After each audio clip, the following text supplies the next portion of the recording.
Good morning, everyone. It is Rollie, and welcome back to another session of Chatting with Wisdom. For those of you who don't know who I am, my name is Rollie Allaire. Gigado Migunque is my spirit name, which means talking feather woman, and I'm your host of Chatting with Wisdom. So, Chatting with Wisdom is a weekly interview series featuring amazing women.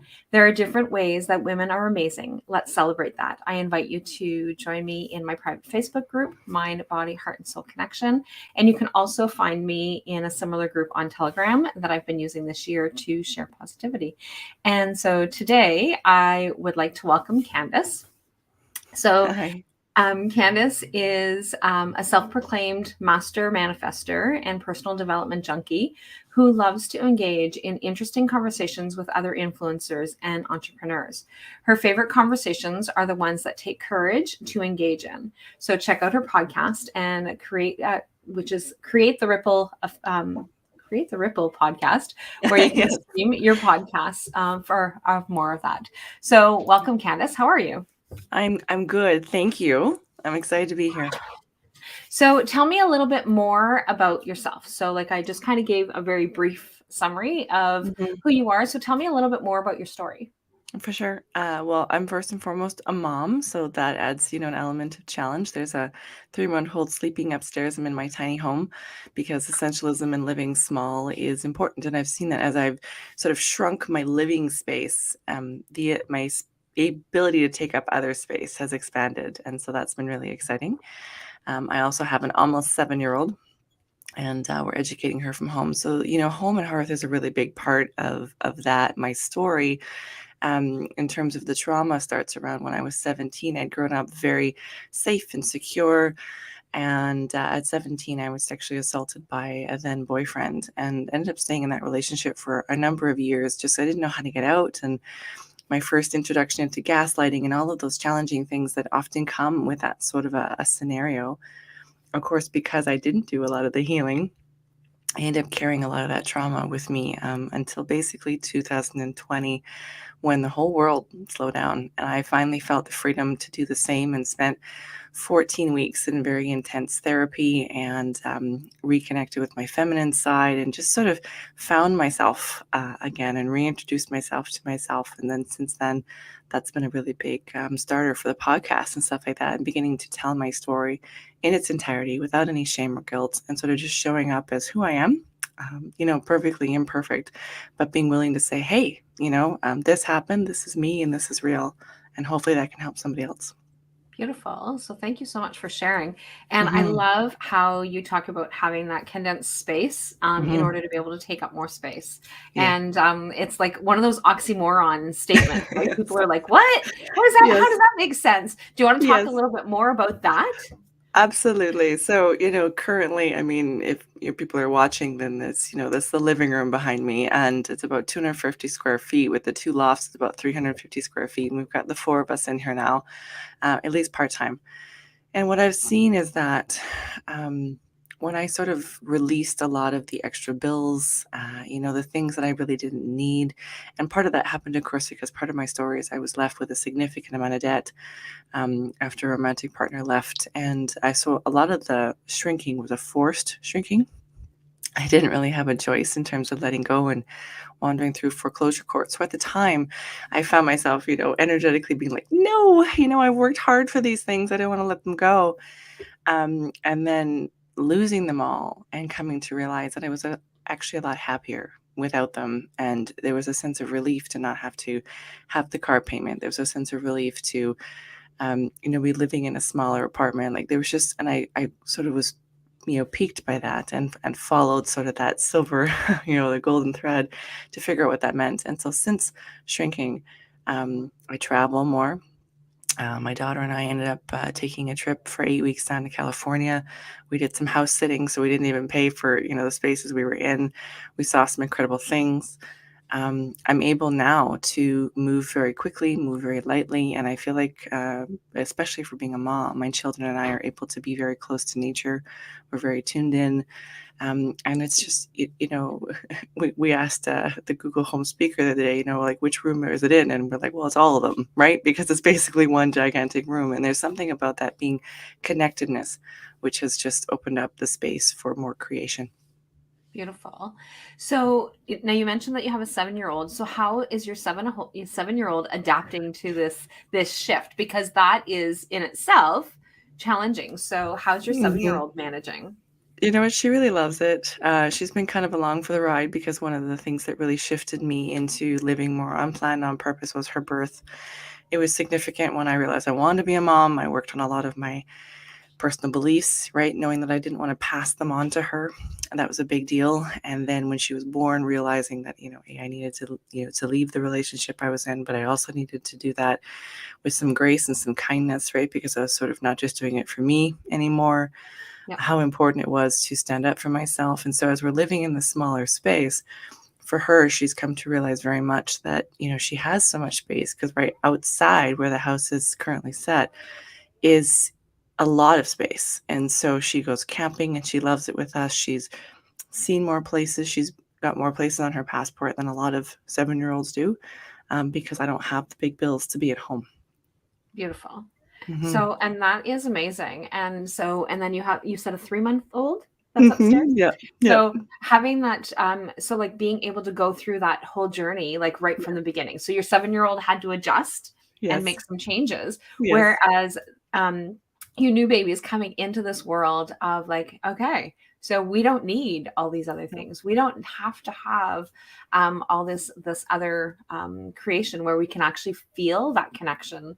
Mm-hmm. And I love that you have like that smaller living room space that allows everybody to be able to just kind of um, to snuggle in, right? So We're like one on top of nobody each has other, man.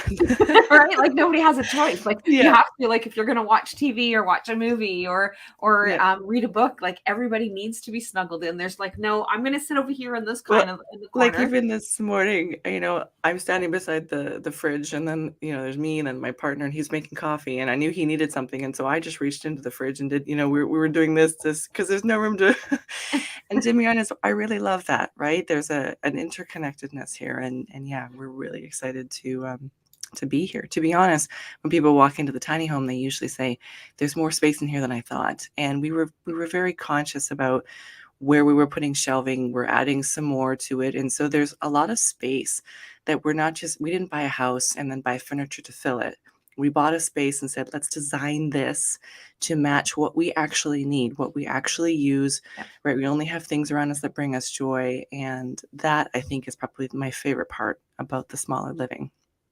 And I love that statement that you just made, like having things around us that bring us joy. Mm-hmm. And so I've had to rearrange I don't live in a small space. So I have lots of space, Yep. but but one of the things is that I've had to rearrange because I got a new monitor for Christmas, Mm. which is bigger so that I can see people better, like, which is great. Nice. Yep. But so like the bigger monitor is awesome. And so things have not been kind of replaced. And like those things that bring us joy, like I am deathly afraid of mice.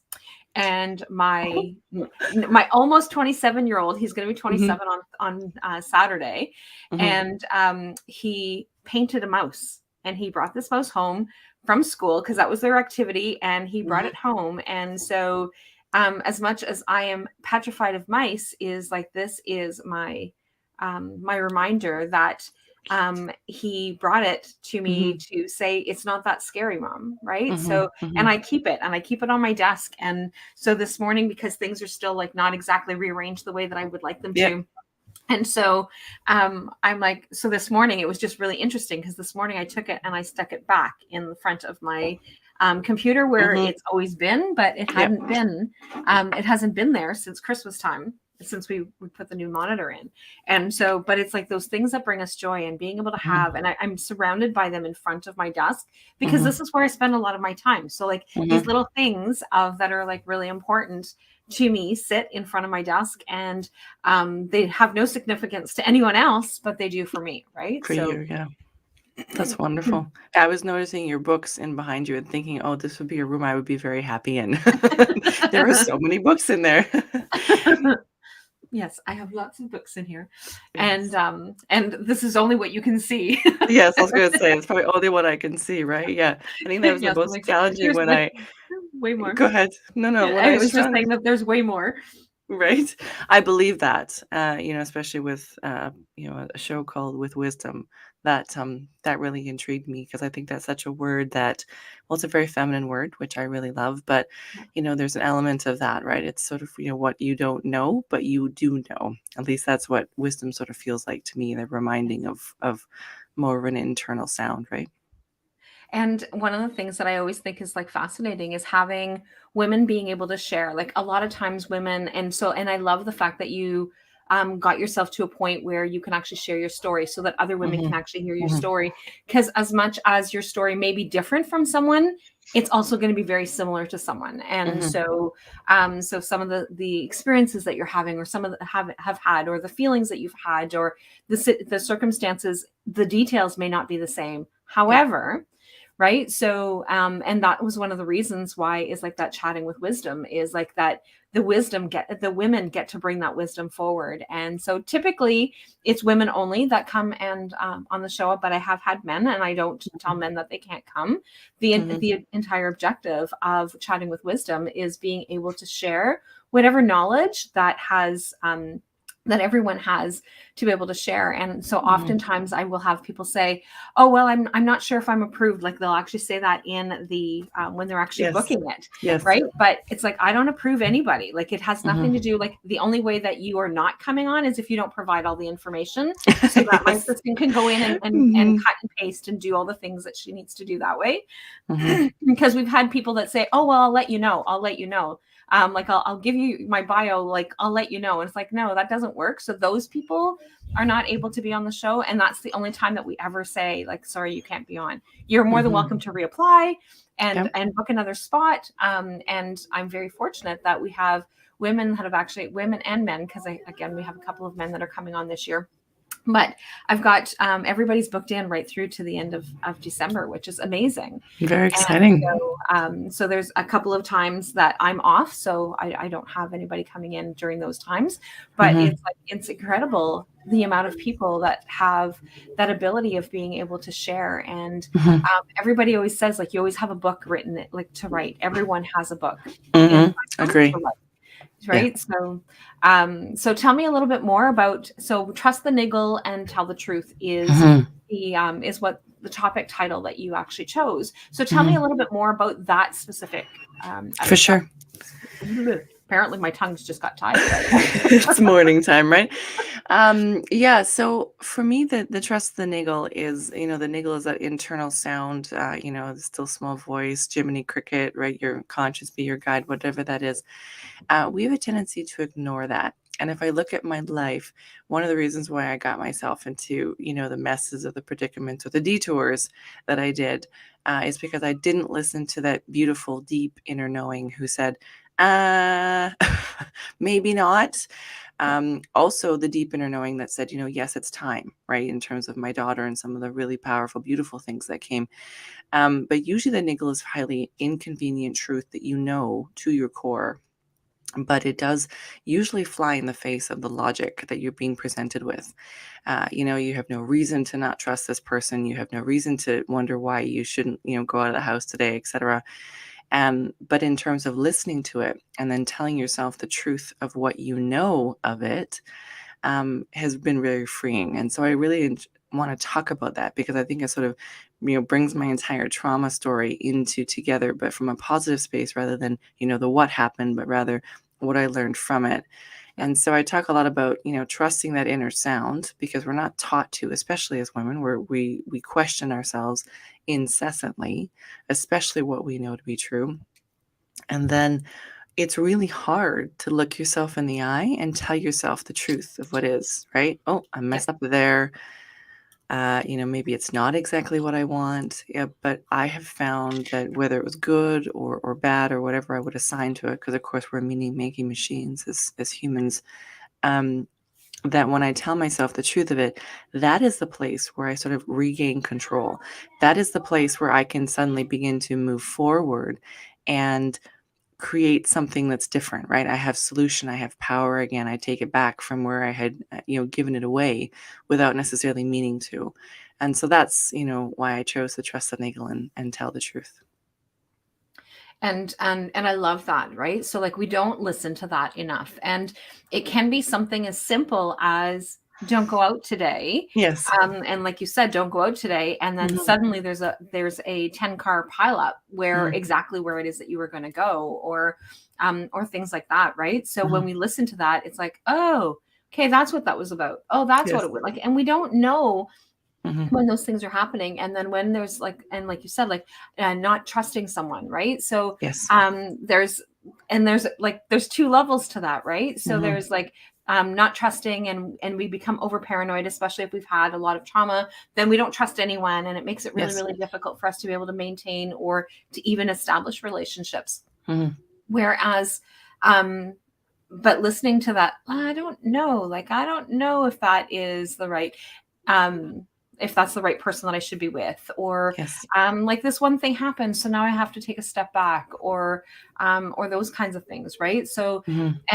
and not to take away from anyone who has experienced trauma or is in the Mhm. middle of trauma right now, is that Mhm. it's not, the trauma itself is not your fault. What people do or how people do that is definitely not your fault, and that's not what it is that you're saying at all, is it, Candace? No, not at all.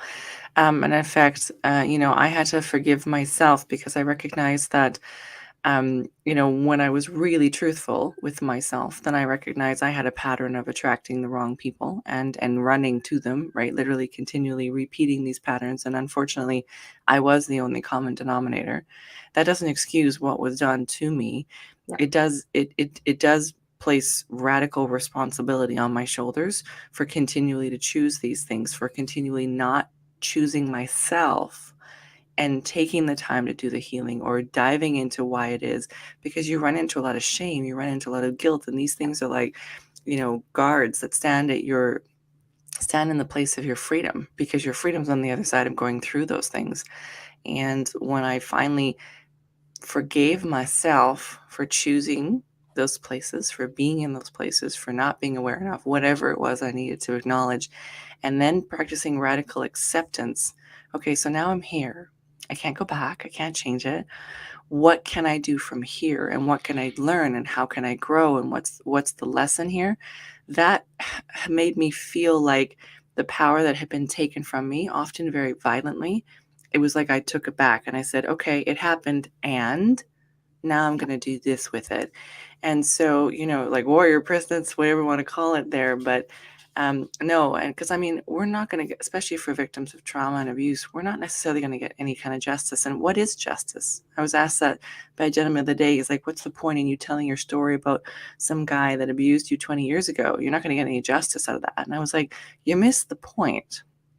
I know, and there's nothing that we could do or say that would actually bring any kind of justice, air quotes, Yeah. right, to what happened.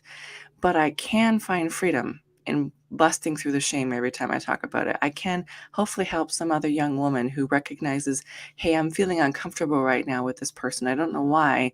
He says he loves me and I should feel safe. I should feel excited, but I don't. And maybe they make a different decision. That's a much bigger deal for me Yeah. here.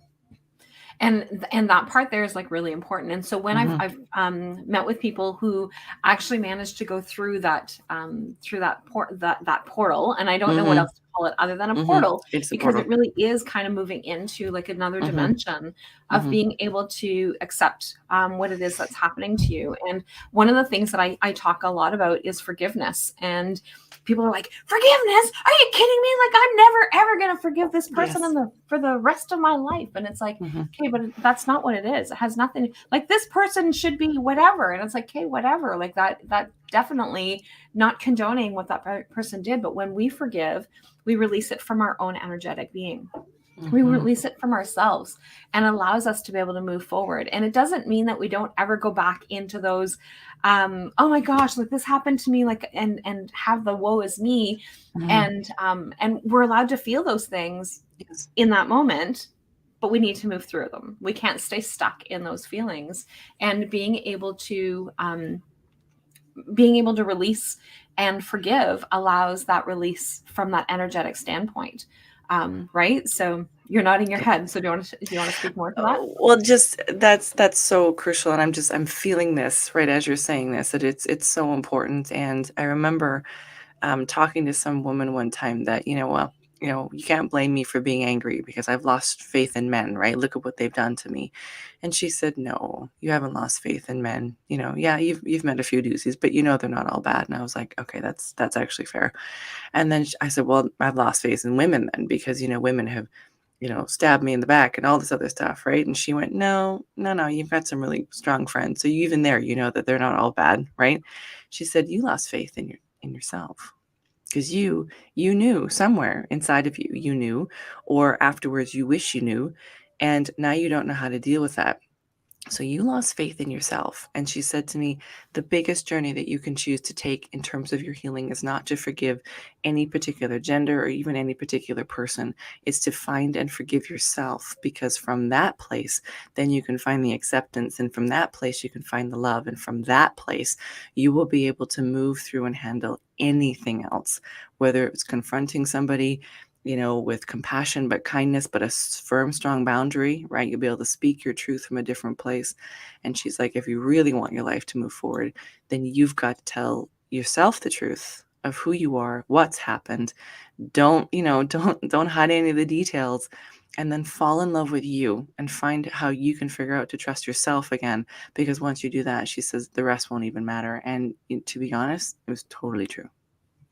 And it really does. And the other thing that you just said that was like just rang that alarm bell really loud is the finding ways of being able to love yourself. And so I have a few people who are very codependent, and they're always focusing on making sure that everybody else's lives are running smoothly, or they're all focusing on all these other things. And when we actually stop and talk about like, okay, well, what about you and the importance of you? And it's like, but I don't like myself. I feel better when I'm doing for others. Yes. And so, right. Yes. I'm recovering right over here, but I need women to know that, right? Like, this is a thing every day. There are moments I wake up and go, wow, I just spent the entire week making sure my daughter had what she needed, making sure my partner had what he needed, making sure I was doing this and doing that. And I was like, did I even shower this week? I think so, right? Was I present for that? Was I present for myself,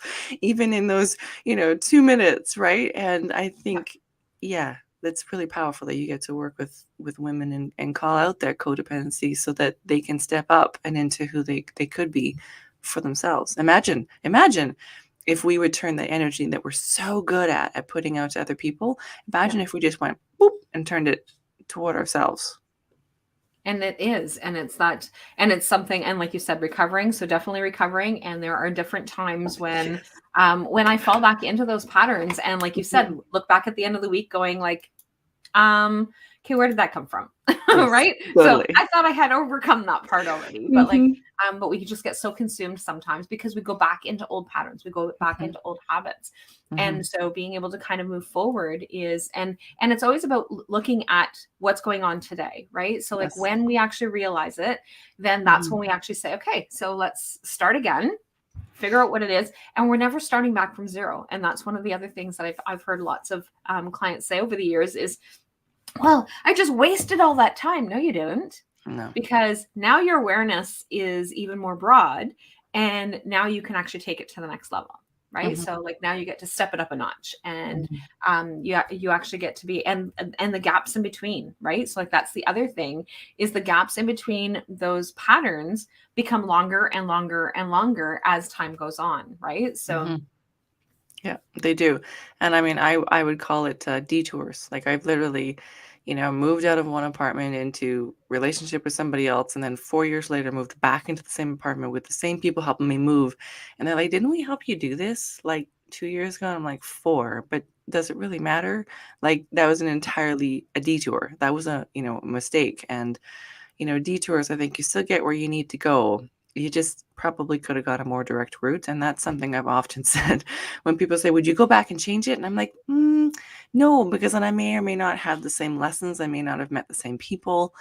But I do wish I had told myself the truth about what was going on sooner so that I could get out of negative relationships faster. So I'd have more time for healing in between them. So I could, sort of move quicker through whatever lessons I may still have needed to go through.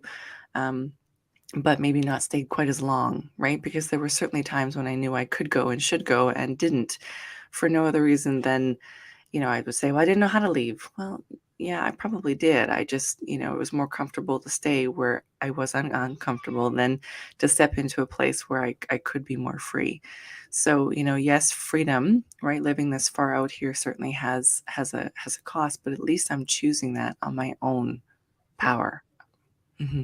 And that was one of the things too, is like you had said being able to like choose, right? So I choose to be able to move into this. I choose. And I love the detour analogy, right? So like Yeah. you're not going to have learned the same thing Hmm. if you went through a different path, because we all end up at a crossroads and it's like, okay, which way do I need to go? And we need to make a decision.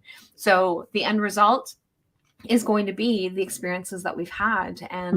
and who I am today is not who I would be had Hmm. I have not had the experiences that I had. And Hmm. so and that goes for all of us, whatever it is that we have had in terms of our experiences through the years. And so it's just, how do I actually move through, and what do I need to do from here, and what lessons did I learn? It's like, and sometimes we keep going through the same lessons, and sometimes Yep. we keep going through the same repeated patterns, but that's because we haven't quite learned the lesson yet, right? So like Yes. that's Hmm. the other part, right? So we Yeah. often hear, especially when we have that connection with our spirituality, we often hear that we are here, we are humans having we are souls having a human experience. Hmm.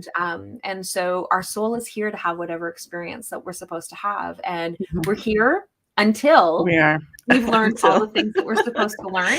I And like then that. we get to move on, right? Then we Hmm. get to move forward. But we Yeah, don't get to go anywhere until our journey is finished. And so it's true. so that part there is also really important for us to be able to remember as well, is that whatever it is that we have going on, and through our troubles, and some have had more than others, right? So Mhm, so definitely some have had more than others, but what lessons can we have learned by then? And mhm, so with the women that I have, that I've connected with, it's always about, this is what I've learned, this is how I've been able to move forward, this is how I've been mhm, able to deal with the different things. And even people like Louise Hay, mhm. right? So Louise Hay had, so like everybody knows her as like, oh, like she's so phenomenal and like all these affirmations. She didn't come from there. No. She didn't come from that space. She moved into that space as she experienced whatever journeys that she needed to experience, right? And I use Mhm, Louise Hay all the time.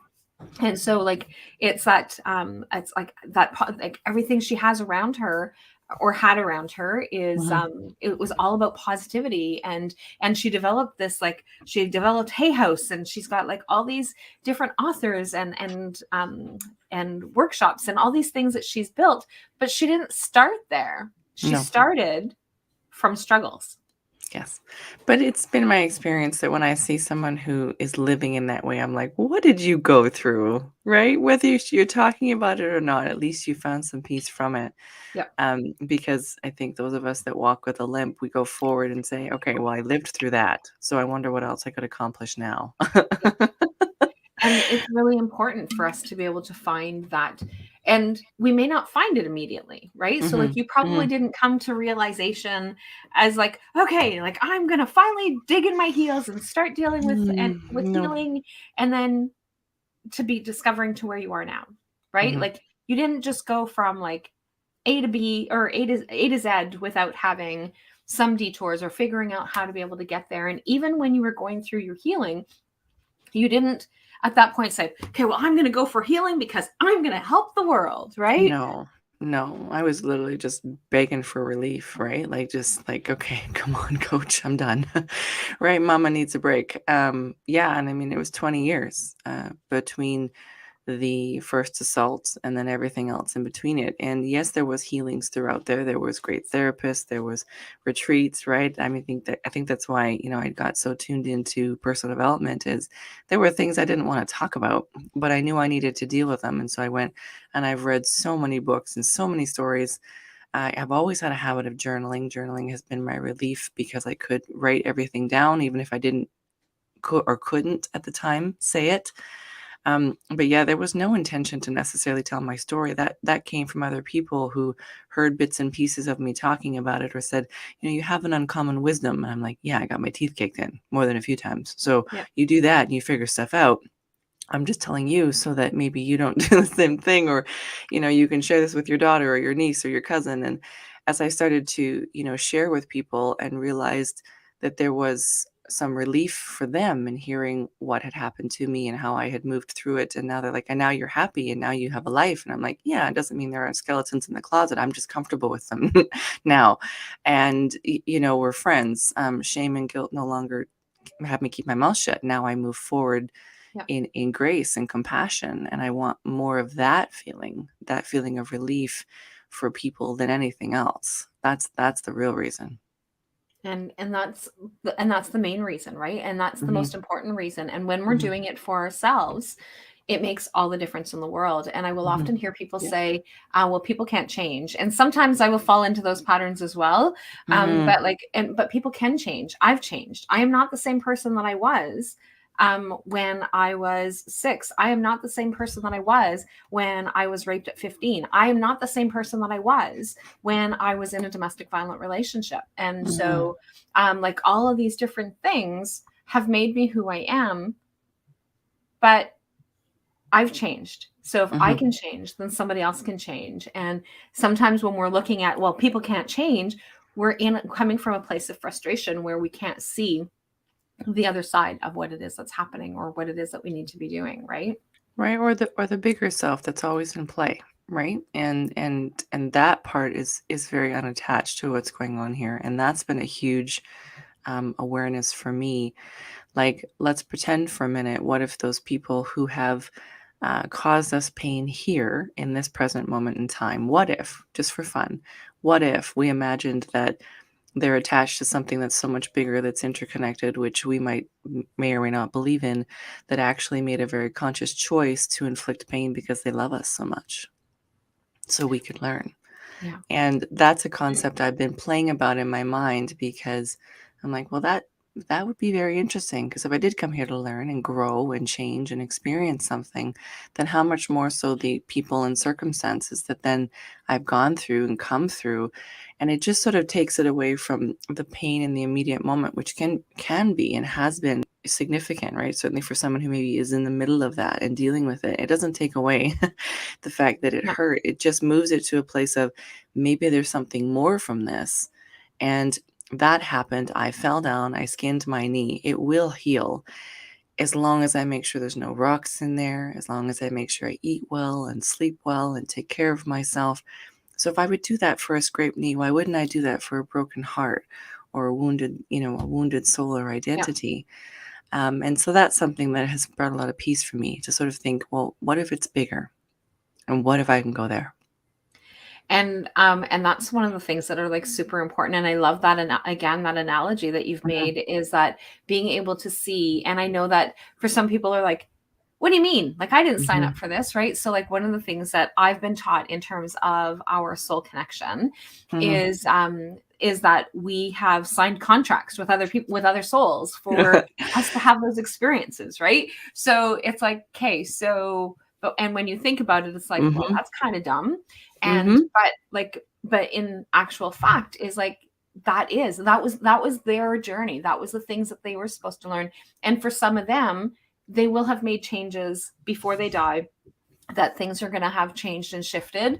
Whereas some of them are going to die having carried that, because that was their soul's journey. That was what it is that they were supposed to carry forward in this lifetime for them. And, right. So like, it's really crazy. And so having grown up Catholic, it was like, there's like no reincarnation, right? There's no reincarnation. And yet my grandmother used to say, oh, she's such an old soul. Well, how can you Yes. be an old soul if there's So no reincarnation? Right?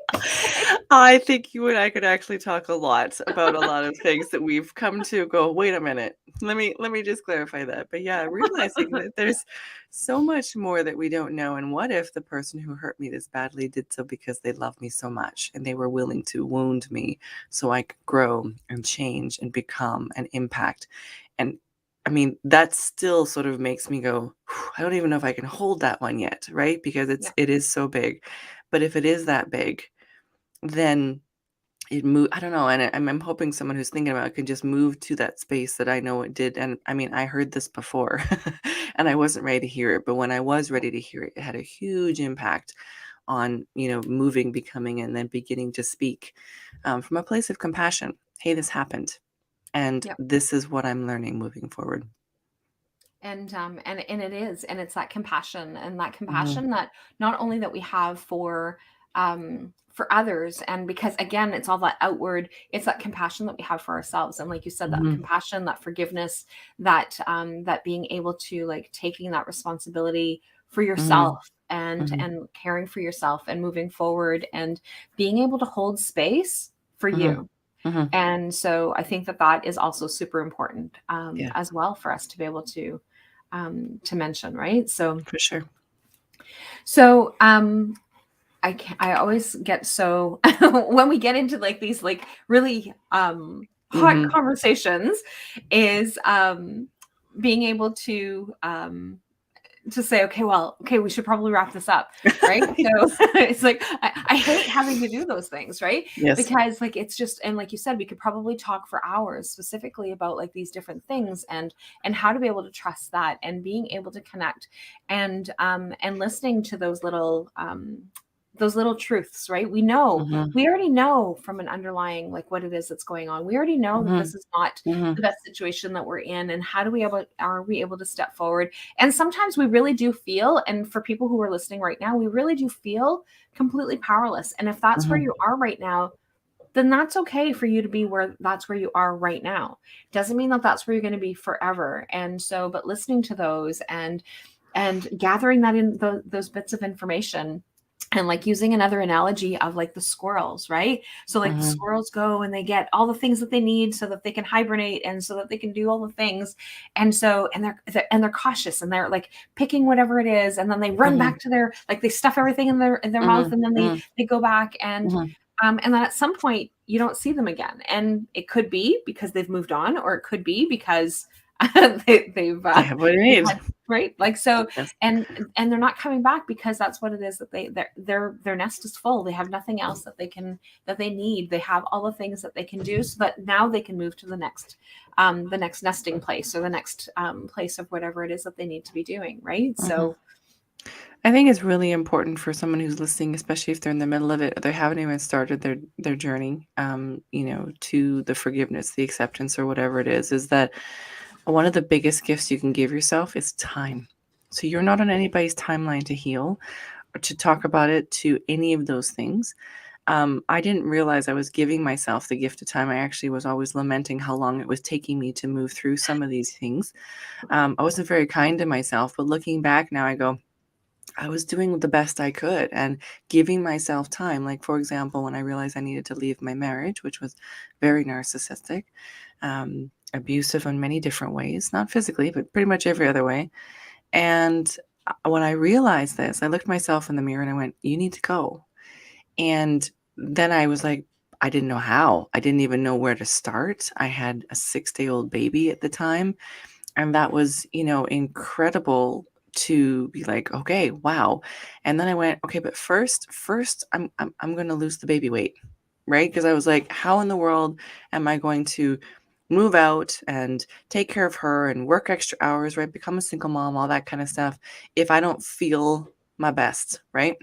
yeah. And at the time, I felt like that was me being distracted and not actually dealing with the issue. But looking back now, I realize that was me realizing I couldn't just go to the big thing that there were some little things I needed to do, right? I needed to have energy and all this other stuff. And so I really think that's important. It was coming up as you were sharing your piece that, no matter where your listeners are in their journey, give yourself the gift of time. You don't have to leave or do or say or be anything on anybody else's terms except your own. And you Yeah. get to decide the timeline. So take really good care of you as you do. And just to kind of add to what it is that you just said is being able to, because you said like it's on your own terms. And so Mhm. we often have people that are telling us how and when Yes. and where, and Mhm. they're coming from a place of love. They're coming from a place of concern. And so, but we get to decide, is that really what we want to do? And is Mhm. that really how we want to be able to move to that next step? Is Yep. this really the right time for us to be able to move to that next step? And so, so even when I'm working with my clients, it's like, yeah, so I'm going to give you a shove. I'm going to give you a little push, but it's not my job to Mhm. throw you off the cliff, No, you right? need to do that. You need to jump when you're ready to Yes. jump. There's going to be safety nets underneath because, like, that's the goal. That's how it But it's works. not Yes. my job to push you off the cliff. But I am Yeah. supposed to give you nudges. I am supposed to help you Mhm. kind of move through. But until you make the decision as to like, yeah, I don't want this anymore in my life, Mhm. then that's for you. But in the meantime, my job is to be able to help you figure out like, how do I navigate while I'm still here? Yes. Yes. Right. So how can I get through the day-to-days? How can I get Mhm. through the situations? And when you're ready to jump, then we'll have put the safety nets underneath, and we will do all the things that we need to be doing to be able to get you there. But you get to decide, is this the right thing for me? It's Yes. not what I think. It's not what somebody else thinks. It's, is this the right thing for me? Yes. So Totally. beautiful. So Mhm. thank you so much for joining us this morning. Mhm. Thank you. And so for those of you who are catching this on the replay through the podcasts, please share this out, because I think that this, like, not that I don't think my other messages are really important, but I really think that this message is important because I love the messaging that we did share today about being Mhm. able to move through these on our own terms, being able to move through these on our own journey, and whatever experience that we need to have is the experience that we're going to have. But we get to make the choice as to how we're going to do that. So, Mhm. so thank you so much for sharing. And Mhm. so in the description of the post will be Candace's podcast as well. So definitely go and follow her podcasts and connect with her that way as well. So thank you so much for sharing your story and sharing your journey and sharing your wisdom. So thanks so Thank you. much. Thank you.